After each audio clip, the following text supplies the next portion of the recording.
The next topic I'm going to talk about is a subset. A subset is just a set whose members are taken from another set.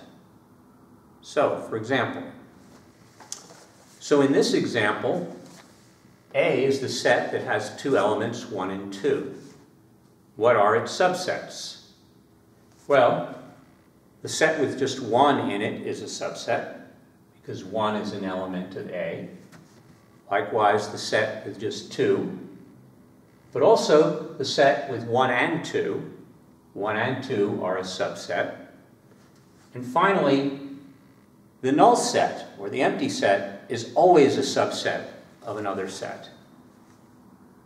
The null set is even a subset of the empty set. So you always have at least one subset, and usually at least two, the set itself and the null set.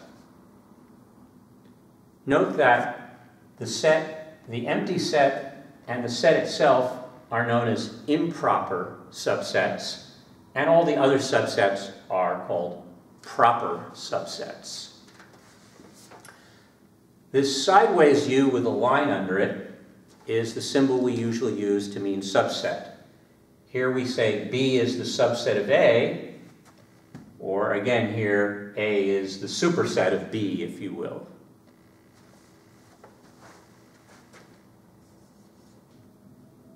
Sometimes you'll see the subset symbol written this way without the line.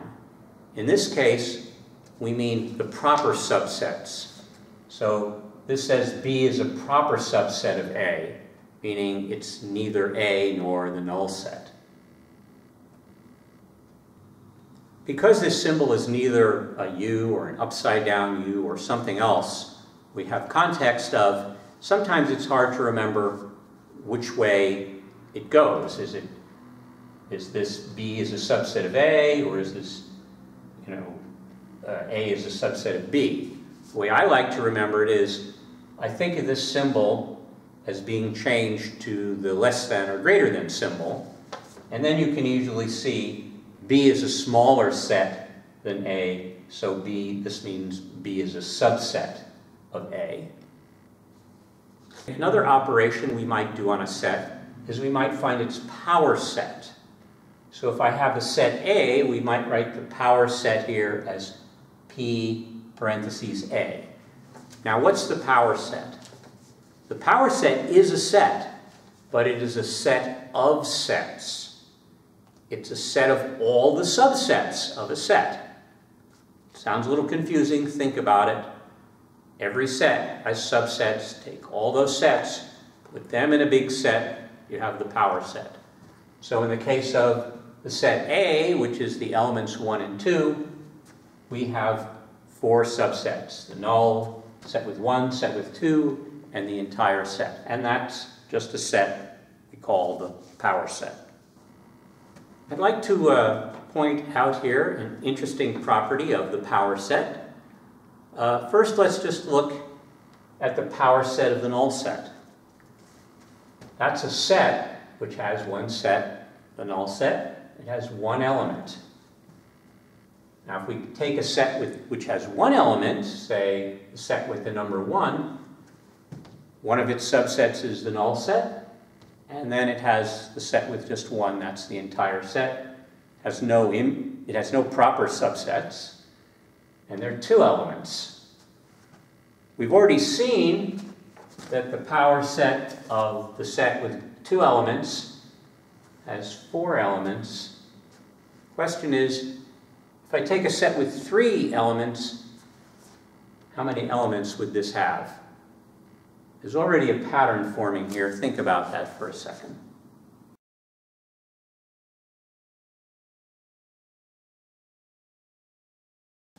Okay, let's take a look at this set. It has the null set, 3 sets with 1 element, 3 sets with 2 elements, and then the entire set. It's 1, 2, 3, 4, 5, 6, 7, 8. I hope you can see the pattern already. If a set has n elements, then its power set will have 2 to the n elements. That's going to be generally true for that's going to be true for any finite set. Next, I'm going to talk about the complement of a set. In order to talk about the complement of a set, we have to talk about the so-called universe that the elements of a set comes from. So, for example, if we're talking about the set, we have to decide where these elements come from. They could come from, say, the set of all integers, or they could come from the set of all real numbers, right? The set that these come from, that we're talking about, is what we call the universe. So let's say we're talking about a universe that includes just the numbers 1, 2, 3, 4, and 5. If we have a set with just the elements 1 and 2, then the complement of that set, with this as the universe, is the elements 3, 4, and 5. That is, the complement is just all those elements that are not in our set. Or rather, it's a set of those elements that are not in our set. In this example, notice that our set is the same as the universe set. Then its complement has no elements in it. That's fine, that's just the null set. Notice that we can switch this around. If our set has no elements, it's the empty set, then its complement is always just the universe. Okay, finally, notice these two truisms. The union of a set and its complement is always the universe. The intersection of a set and its complement is always going to be the empty set. We're going to move on from our talk about sets. However, we're going to move on to talking about specific sets. And first, I'd like to give you the names and definitions of some important sets that we're going to be working with this year. The first such set is the natural numbers, or the counting numbers. It's just the numbers 1, 2, 3, 4, 5. Keep going until you get tired, on to infinity. And as we already talked about, we use this symbol, the stylized n, to mean the natural numbers, the set of natural numbers. The second set, which you should be familiar with, is the integers. As you probably know, the integers are like the natural numbers, except they include 0 and also all the negative numbers going backwards to negative infinity. Now, we use, as a symbol for the integers, this stylized z. You might think, well, wait, why don't we use a stylized I for integer? Well, not all mathematicians are English speakers, and in particular, this was named by a German, and z in German stands for Zahlen.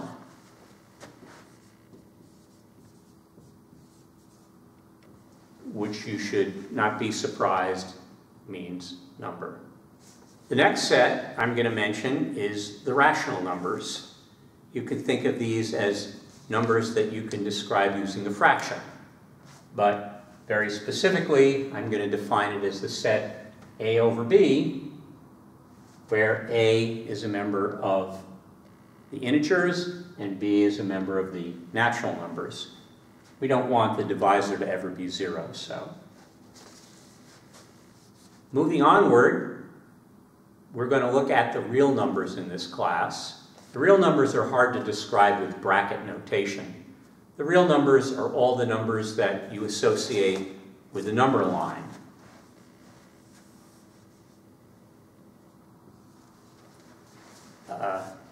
That's all I'm going to say about the real numbers right now. Like the other sets we've talked about, the real numbers are represented by this symbol, which is just a stylized R. Also easy to remember. Finally, we have the complex numbers. These are represented by this symbol, again a stylized C. We can define the complex numbers as A plus BI such that, or where, A and B are members of the reals, and I is this peculiar fellow here, the square root of -1. If you haven't run into complex numbers before, you will this semester. Finally, let me point out that each of the sets we just talked about are proper subsets of the other. So the natural numbers are a subset of the integers are a subset of the rationals a subset of the reals, and the reals a subset of the complex. Now I think I forgot to mention that we represent the rationals by a stylized Q standing for quotient.